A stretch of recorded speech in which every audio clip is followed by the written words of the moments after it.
What's up, Raider Nation? Welcome back to another episode of the Raider Critique. This is your pre-show for Week 4, 2021. First, the Los Angeles Chargers. It's Charger Week, baby!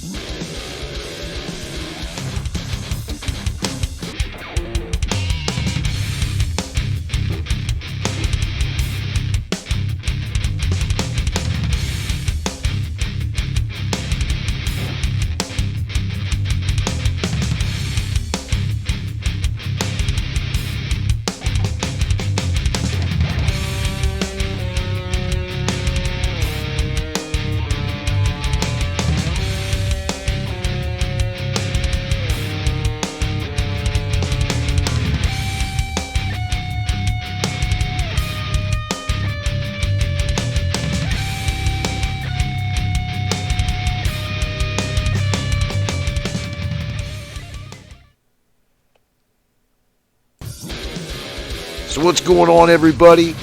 It's great to be back for another game that we are about to embark on for Monday Night Football, prime time, back at our home, away from home, Los Angeles, California. It's going to be a great game, everybody. We already know what to expect. We're going to go over some stats for this pregame. And also, we're going to go over, a few people who are going to be coming back for this game that can be huge difference makers in the outcome of this game. But we're going all the way back down to LA to go face these Chargers and their 20 fans that they'll have in the stands. I know that everybody has already been, going over, like with a lot of the podcasters, they've already basically said, even your boy Q has said it, that 75% of the tickets that have already been bought for this game have been Raider fans. So we're going to black out SoCal just like we always do. It's going to basically be a home game for us. We've got some real good things going on for this team. Now, this is a game that is a must-win. We all know how important division games are.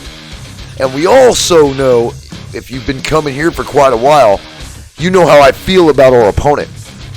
This is not my favorite team whatsoever.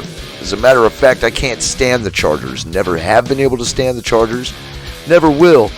And it's just the way it is. I can't stand them. Hate the Chargers.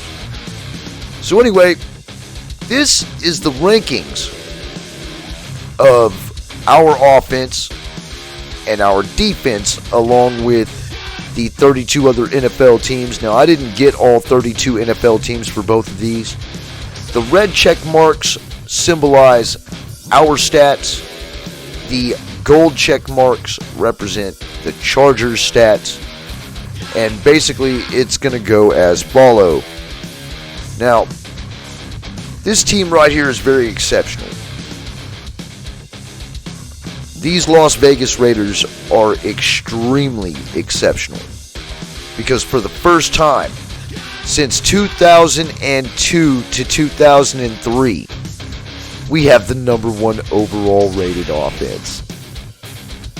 Now, let me just spit out some of these stats here because I know you got them right there on screen for you. 3 games played, 1,413 total yards, averaging 471 yards a game, 1,139 yards in passing over 3 games, averaging a 379.7 yards per game.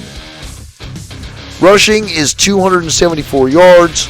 Yards per game is 91.3. And we're scoring and averaging 30 points per game. We are the number one offense in the league after 3 weeks. We haven't done this in quite a while, Raider Nation. It's been a long time since we've seen a team like this. And it's not like you can double cover everybody and Derek Carr is dispersing the ball every which way he can And we're gaining momentum. It shows in the numbers. Now the Chargers themselves, 1,184 total yards, averaging 394.7. They have 922 passing yards with an average of 307.3. And their rushing is 262 yards, averaging 87.3. They've scored 67 points, and their points per game is 22.3.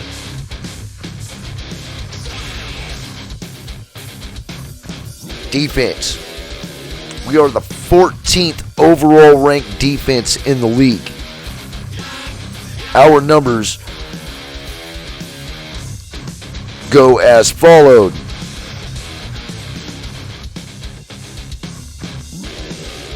Yards per game, 355.7 is what we're giving up.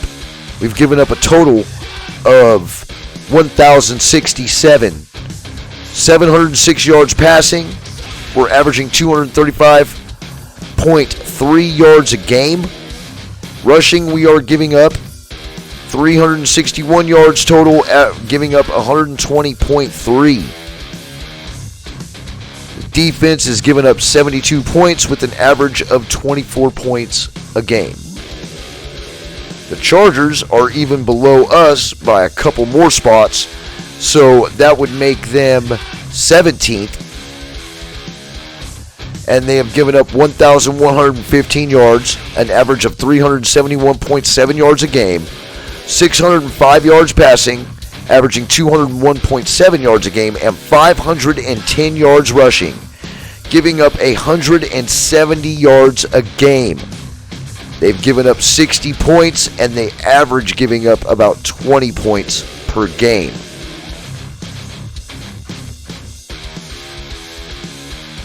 So we do have a couple key players coming back this week, and at least it has been proclaimed that we will be getting Josh Jacobs and also Jalen Richard back into the mix at running back. Now, Peyton Barber did an excellent job last game, racking up 111 yards.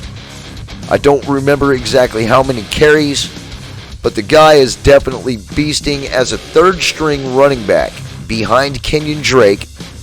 And when Jacobs went down, I mean, it just went to go. It goes to show that that guy is an actual three-down back. He can handle the workload if we need him to. And, you know, I was real big on Regis, but, I mean, with Peyton Barber, he did an excellent job there in the second half. In the first half, I can't really say much, but the whole offense wasn't gelling last week throughout the first half, and it took them a while to finally get the how should we say, get the bearings greased and get the ball rolling, you know. Get it to where it's not one nice, good oiled machine. But we've got these two guys coming back, and this is a wonderful, wonderful time for them to come back, especially since we are going against one of the worst defenses against the run.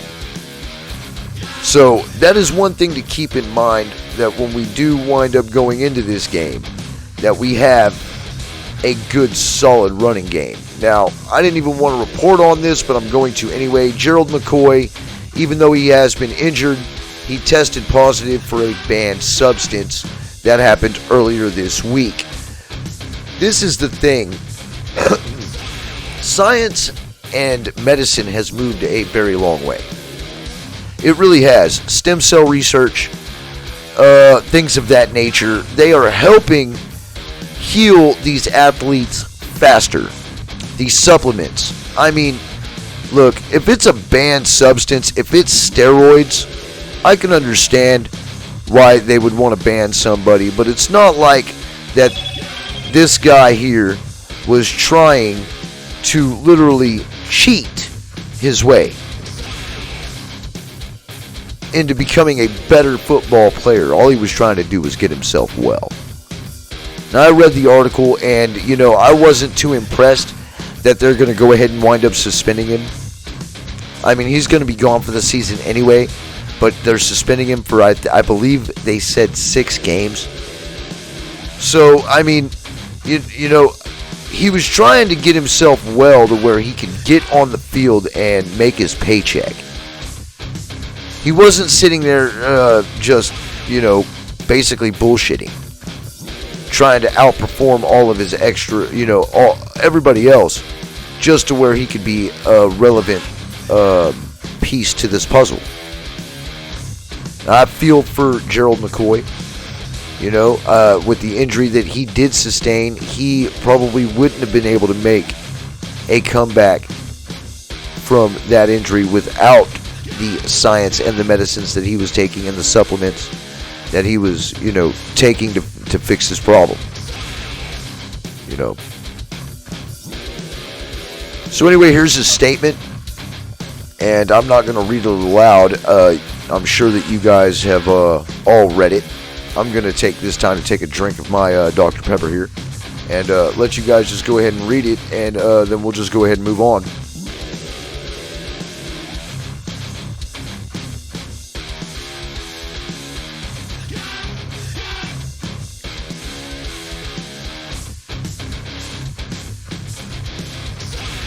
Now he does apologize, and he does explain that he never would ever try to take a banned substance to where he could overperform or outperform his teammates and opponents. So you can take it as it is. I really don't see the big damn deal. I think they should they should, he should have been disciplined, but 6 games is too long. So anyway, back on this game, we already know what we need to do. Our offense needs to come out firing on all cylinders. We cannot slow down. We cannot start off slow. This is a division game that is a must-win. It is always a must-win within the division. We don't have any time, really, we don't have any reason not to be able to beat this team. Our defense is a lot better than what it used to be. We should be able to stop them. At least, we're going to, and they've been talking about it throughout all the press conferences that they're going to have to contain their quarterback, Justin Herbert. And, they're not going to have to be overzealous about it. They're going to be able to blitz, but they're going to want to be able to contain the outsides as well. And, of course, these guys got some rad wide receivers. And when it comes to our offense, hopefully this is the game that we solidify the run game and Josh Jacobs coming back, hopefully at 100%, has an absolute heyday on this defense. I do believe that we're going to have a problem throwing the ball on this team. They've got 2 rad corners on that defense. One of them being Derwin James, who's finally back and he's fully healthy. I do fear that Derek Carr may throw an interception or 2 because this secondary is no joke. This secondary is no joke at all, but I do believe that we can get the edge out and we can get the edge on them if we jump on them early and we hit them hard with the run game. Now, I did a prediction before playing Tecmo Super Bowl, but the game doesn't really do any of this any justice. It's not even though, like, with the score that I scored, I would love for it to score like that, but I know it's not going to be that way. I have a feeling that this is going to be a close one. It's always a close one with this football team, regardless on where we play, whether it's Oakland, whether it's LA, or whether it's going to be in Las Vegas. These guys always come to play us. So it's going to be a close game, but I think we edge it out 24-21. So anyway, Raider Nation, I just want you guys to know that I am back in full swing. I've got a whole new method that I'm going to be doing this show on. I can actually record and put out phone calls now. So as soon as I'm able to figure out how to go live, I'll be able to accept phone calls and we'll all be on the air together. And that's exactly what we want anyway. I'm going to be getting some new beats, for some new background music for the channel. And, hey, let's enjoy this season. Let's enjoy ourselves, and let's enjoy each other. Let's go ahead and have a good time, man, and let's try to just go ahead and keep it positive. This is Raider Gun, man. This has been the Raider Critique, and I will be back at you guys with another video at the end of the game, or post game. Once we win and kick these bastards right in the teeth. Anyway, you already know, man. It's Raider Nation for life.